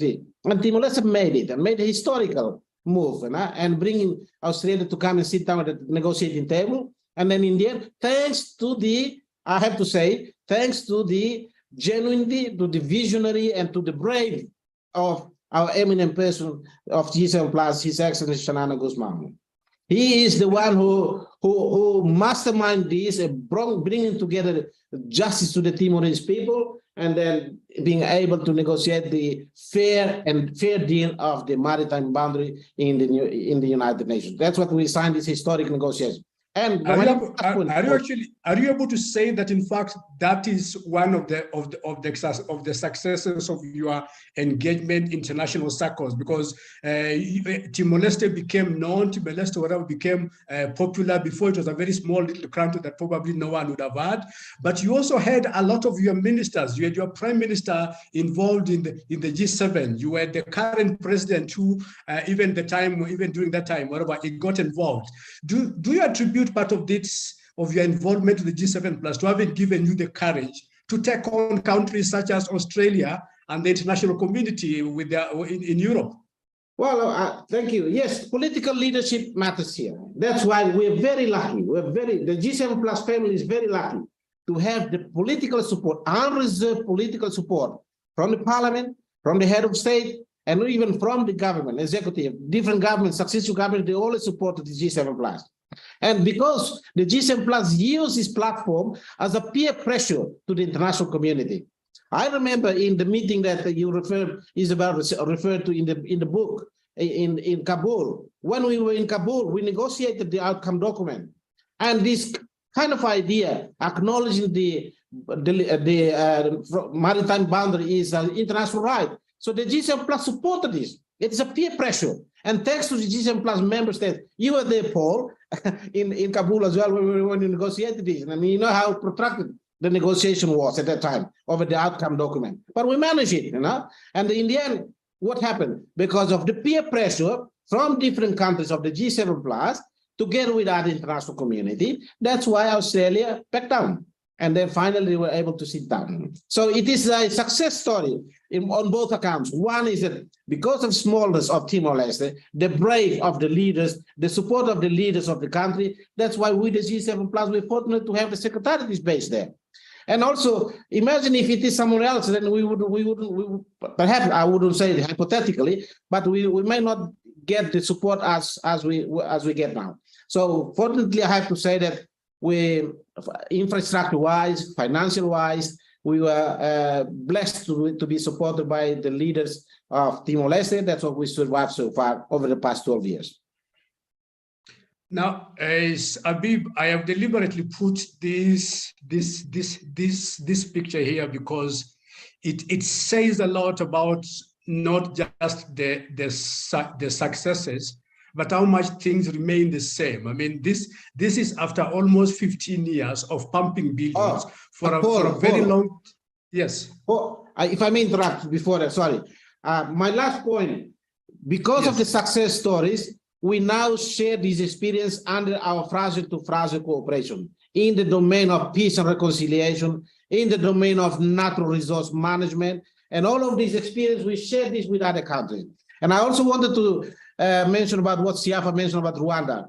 Recently, we, the G7 Plus, brought 30 people from different countries of G7 Plus to go to Rwanda for 3-4 days there to learn from the Rwandan development trajectory. And now this experience sharing, this power sharing, this information sharing, we are now, replicating this with our member states. Hopefully our member states can go back to the political masters and then try to adopt and adjust and implement something in the respective countries. Thank you. Okay, I thank you very much. Now, Abib, this is your country. It's your country after so much work, after so much effort, and after so much hope. And elders talked about the success that they got. But right now, when you talk about Afghanistan, this is the memory that many people have. Does this make you sit back and ask whether the G7 Plus is really worth it when you now look at what is happening to your country now? Or do you get annoyed instead at the international community that they call themselves international, but actually they are primarily interested in where they can sell arms, they're primarily interested in where they make their own gain, and that maybe we are not international, we are on our own? First of all, let me say that this is one side of the picture, a horrible picture. There is another side of the picture where still people live and survive with hope. And I might be humble to say that yes, I'm the other side of the picture as well. With my family, with everything that I see under my eyes, we still hope. And coming to the international community and also on the role of the G7 Plus, I might be biased, and I would also request you, I hope that we have time where Isabel can also reflect on that. Let me be very candid here. I'm not annoyed now by the international community, probably because I am less naive. But yes, I am annoyed by our own leaders, by our own conduct. And I think through peer learning, as Elder mentioned, that's what we are trying to do. We are trying to inspire people to wake up. And referring to what earlier Siafa mentioned as well, is that we cannot rely on the international community forever. And this is here again very important about forum like the G7 Plus, is the fact that we do not, align ourselves to certain interests. And many countries, and even now within this year, few countries have gone through regime change by force, by military. But we, the G7 Plus group, have not changed our allegiance to those countries. We have not abandoned any of these countries. We have not put sanctions on certain countries that, okay, since you had coup, you had military takeover, you are out. And that's what we want to try to prove to the international community. And also trying to encourage other countries from the South that, to form this kind of alliance to counter that narrative or to counter the big international community in a way that to prove to them that, okay, we can still exist. So I must say that my belief in the agenda of the G7 Plus has even increased since 15 August of 2021. It has increased. I have not been disappointed, because we had anticipated that unless peace is rooted in the community, peace is rooted in the countries, peace will not sustain. And that's what, unfortunately, a very harsh reality that we witness in my own country and other countries as well. So my belief in the G7 Plus work and in the G7 Plus principles have increased, and I am not annoyed by the international community. Yes, I am annoyed by our own selves. And I think that's what we will try to pursue through the G7 Plus, to have a self-reflection on ourselves, rather than always pointing finger, because this is, look, international relation that's how it is. International relation is based on vested interest. But if we have a self-reflection on ourselves, and you heard the good example from Timor-Leste, that's what Timor-Leste did. We have the international law. There are millions of people who still believe in that. The maritime boundary settlement between Indonesia and Australia, between Timor-Leste and Australia, was under the international law. And that can be one of the protections for us. And we need to work for that, because we all are part of that international law. We are all constituencies of that international law. So just to briefly, conclude my point here is that the relevance of the G7 Plus for people like me has even increased since this incident in Afghanistan happened. And I hope at one point of time we are able to have that conversation in Afghanistan and remind those people, remind those leaders of our message that we conveyed in 2016 in formal meetings to the leaders in Afghanistan, that look, we have lessons on truth and reconciliation. And it's not that the Afghans were naive. In 2011, the president of Afghanistan offered a negotiation with Taliban, and Americans denied it. They said, we don't want to talk to terrorists. And now the citizens know better that, after a few years, they themselves empower them morally, and then that saw the result. So I hope that one day we will have that, and we will remind them, and we will go even with a stronger voice, and we will say that, the experience of the G7 Plus and the principle of the G7 Plus are ever relevant. Thank you. Isabel, now that you've been asked to see if you can come in here, you've written, I think now is what your third book on this issue, and you have attended a lot of meetings, and in many cases you have attended more really like an outsider looking or whatever, looking inward. If you were to look ahead on behalf of the G7, these stories of pain, the stories of frustrations, the stories of abandoning families, what should the next book look like? Obrigada, Paul. Eu vou falar em português, então, quem precisar trocar o canal. Não sei sobre o próximo livro, mas eu vou tentar ser breve, porque eu sei que a gente está chegando ao final também. E primeiro, só para comentar que essa conversa era exatamente o que eu vinha querendo que acontecesse, porque o livro é sobre vocês, sobre os membros do G7+, e como acadêmica, eu queria muito praticar aquilo que a gente tanto prega, né? Que é me afastar para um lugar de humilde tentativa de compreensão dessas dinâmicas, e eu não sou de maneira nenhuma um dos personagens principais. Tendo dito isso, a minha impressão depois de participar de tantas reuniões, de conversar tanto com tantos de vocês, é que o G7+, ele sofre de um problema que é muito comum com coletivos, né? E coletivos desse porte, principalmente internacionais, que é uma ambivalência. Ele é tanto um meio para atingir determinados fins, determinados objetivos que são dificílimos, né? Como, por exemplo, paz e desenvolvimento, mas ele também, a meu ver, precisa ser compreendido como um fim em si mesmo. O grupo, o G7+, ele é um fim em si mesmo.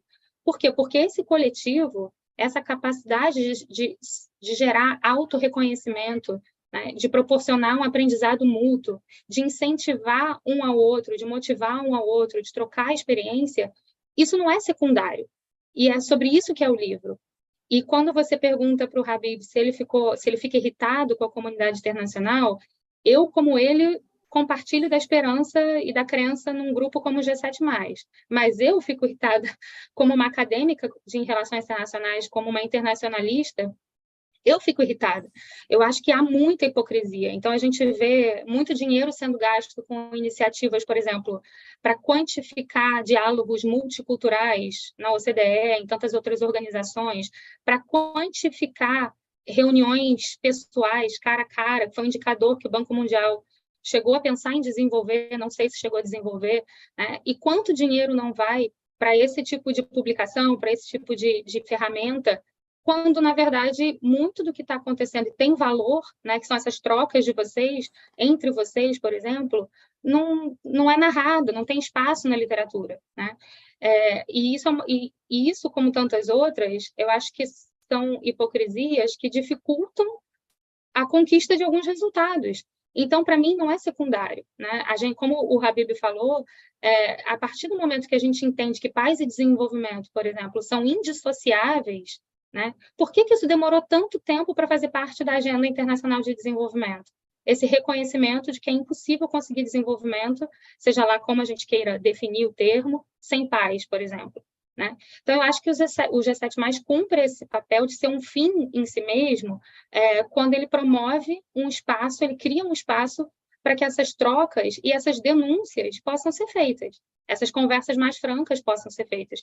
Como o Helder falou, acaba um dando força para o outro para conseguir falar certas coisas em determinadas reuniões internacionais. E isso não é secundário.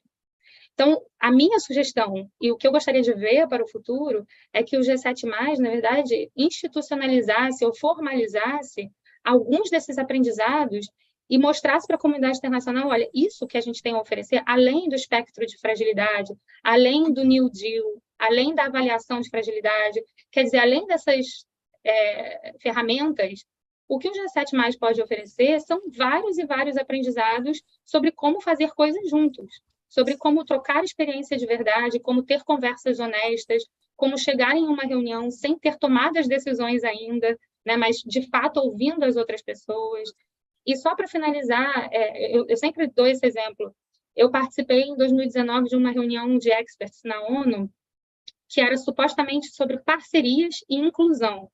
Essa reunião tinha 3 pessoas do Sul Global, eu, uma senhora mexicana e uma senhora argentina. A senhora mexicana da sociedade civil não falava inglês e não havia tradução simultânea nessa reunião da ONU. Eles gastaram uma fortuna para levar as pessoas para 2 dias de reunião, e não ouviram.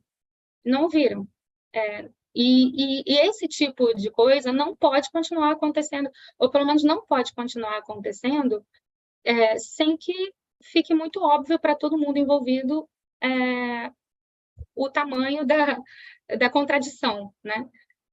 E para mim o livro é sobre isso, e o próximo livro que eu gostaria de escrever seria um pouco sobre como transformar essas experiências em algo muito concreto nos fóruns internacionais, como um produto mesmo, como uma expertise que o G7+ pode oferecer, e que não é secundário.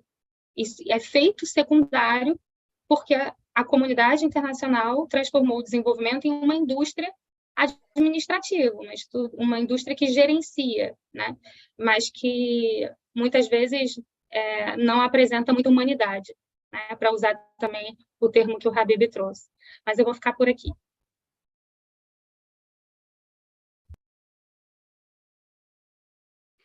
Thank you very much. Now, as we draw this to a close, I just want to come back to each of us for a bit of the last word of what you see. And I'll begin by asking Helda, and then since you are together with Habib, I can ask you the same question. There is a whole lot of team here that are listening to this, and they are asking themselves, if we were to be part of this, if we were to help, if we were to join this, what is the best thing that they can do to the G7+ countries and to the G7+ as a whole? Helda. Thank you. Very quick. we are now institutionalized. We are now consolidated as an intergovernmental organization, as a platform for us to continue work together, dialogue, sharing of experience. So for those who are joining us today and are willing to continue to help us, to support us, by all means, please join, to be associated members, to be observers, and so on. You're most welcome to join, because there is no very heavy bureaucratic procedures for you to join. So please welcome. And all you need is just to write to the secretariat, and we would like to support this country, by all means do so. So we are here to continue to support each other, to support our member states, and to support our partners. And thank you once again, Paul, for your eloquence, for your leadership in this whole thing. And I am just feeling speechless of this emotion. I'm emotionally speechless because the hard work that we did for the last 12 years, and now it comes to fruition. And I believe that we reach a point of converting the skeptical to be the believers of the G7+. And let's continue to work together. Thank you. Habib, where do we go? Where do we go from here? As I will come to my first point, that the G7+ is a hope for the 1.5 billion people. And this is the only forum that is established based on solidarity. And I think, you know, with the divided world, the only hope we have is the human solidarity. And that has to be mainstreamed in the international relation. And I think for that, G7+ is the best place to start with. Thank you. Abi, if you are to speak to Robert, your son, who you passed Robert through the window and is now a mechanical engineer, and you want to persuade her to Robert to join this course, what would you tell him? Well, I would tell my children, not just the engineer, of course, because he would have been dead, but for the grace of God. I've told them all my stories, and I've taken them to my village to see where really my parents came from. And the message to them is that you have to be passionate about things you believe in, just as I have been passionate about the work of the G7+. And keep pushing, so that at the end of the day, you'll be able to look back and say, I did my bit in helping humanity. And that's what the G7+ is doing. For the millions of people, as I've just stated, that are living in abject poverty in the G7+ world, or in less developed countries. I have a daughter who is passionate about what I do. She always asks about what I do. And I tell her what I do. And she says, oh, Mommy, that's interesting. So I would wish her to continue with that kind of interest. So also just reflect on the things that I've been doing. And in my work since I left universities more than 25 years ago, that I've been doing to ensure that I did in my own little way help humanity. And G7+ is the platform that gave me that opportunity to do just that. And so we need to keep pushing. We need to keep pushing. We need to use the kind of traction we're gaining, observer status, and all that we're getting, the global attention we currently receiving, to ensure that our vision, our dreams, the commitments we have are all realized. And I cannot say more than that. Thank you so much, Isabel, for a wonderful job. And thank you, Paul, for ably moderating this all-important program today. Thank you. Siafa, I am assuming that after all these years, you are less naive. You have spent a lot of time in the United States yourself. You are at some point, you are at the OECD, so you understand hopefully how international world politics works. But you come from a country that literally still depends a lot on what we call international community for all literally its own very survival, from something as basic as education. How do you move your country forward now that you are less naive? I think, a lot of that has been said by what Abby has said, covering a lot of that ground. But I think it comes down to strong leadership. And at the end of the day, until we have countries that are accountable to themselves, we will continue to be in these cycles. Elder mentioned earlier that, you know, the West are the ones who have taken the most from fragile states or developing nations, and for the many, for a huge part of, we can give a huge part of the reason why we are the way we are is because of the exploitation from Western countries. And so we need leadership who can stand up and do the right thing and invest in human development, invest in our people, and invest in a better future. You know, I hope one day that the G7 Plus becomes obsolete, that we are within an organization that is no longer necessary. I want my children to be able to decide whatever their future is that they want. If they want to be fashion designers or they want to be race car drivers, whatever the case may be, that we create a future where they can do that, and not to be forced to choose one thing or another because of how the government or their politics are. So for me, I think that strong leadership, building institutions, and building a thriving economic base to allow our countries to develop and to grow. What about you, Antonio? Where would you want us to go collectively as G7 Plus from here?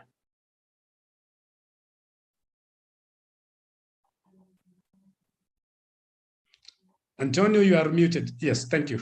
Go right on. Muito obrigado.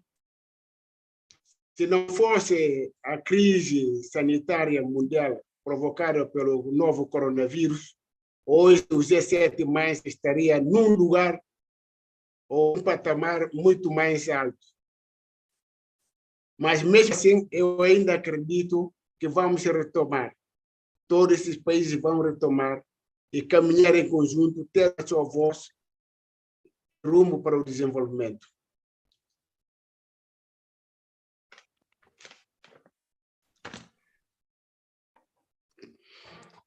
Thank you very much. Thank you very much. What about you, Bienvenue? How do we collectively move forward to strengthen the work in your country? I think we lost him again. We've lost him. Okay. Sorry for that. And Abby, I don't know whether to give you the last word in this, but maybe I'll come back forever to Isabel for the last word. But you are still dealing with a lot of dependency on not just one another, but on what we call international community. How do we get out of this collectively as G7 Plus? Sometimes even holding meetings becomes difficult because we still depend on these same people. But they're the same ones who are selling us arms. They're the same ones who in a conversation that I was actually seeing in Central African Republic, where they're saying these are the same people who are giving us arms. How will we manage when we still depend on them this much? How do we get out from here? I think we can only get out when, as Siafa said, when we have very strong and accountable leadership. Leadership that works for their people, not for their own interests. That's when we'll get out of this. Isabel, you've got the last word, and I don't know whether I can persuade you to speak in English now, but you can go ahead so that people can hear your voice. But if you want to speak in Portuguese, whatever, that's okay. But with all this work that you have done for the last almost like 7 or so years, where would you see us going forward collectively?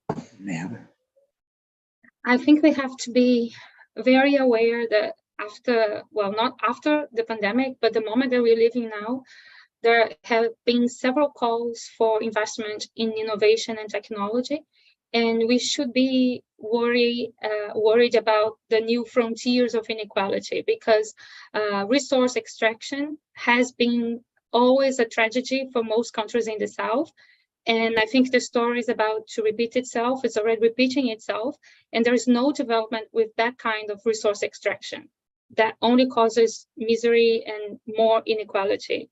And I think there is a lot to be said about the way the G7 Plus also perhaps should boost their advocacy against climate change. And this hasn't been so much a priority in general, and I think it needs to be, also because some of the countries are going to struggle with the effects of climate change. But this is also something that we have discussed a couple of years ago, and I think the group is aware that this is something that needs to be brought to the table. But again, if there was an answer to world inequalities, if there was a solution, no one found that, no one discovered that yet. But we can be sure that business as usual is not producing those results. It produced some results, but not the results it promises, and at very high costs. So I think these conversations that we are having are very important, as they've always been. I was going to say you have the last word, but I see Bienvenue just joined. Bienvenue, I will give you the last word on where you think we need to go from here collectively.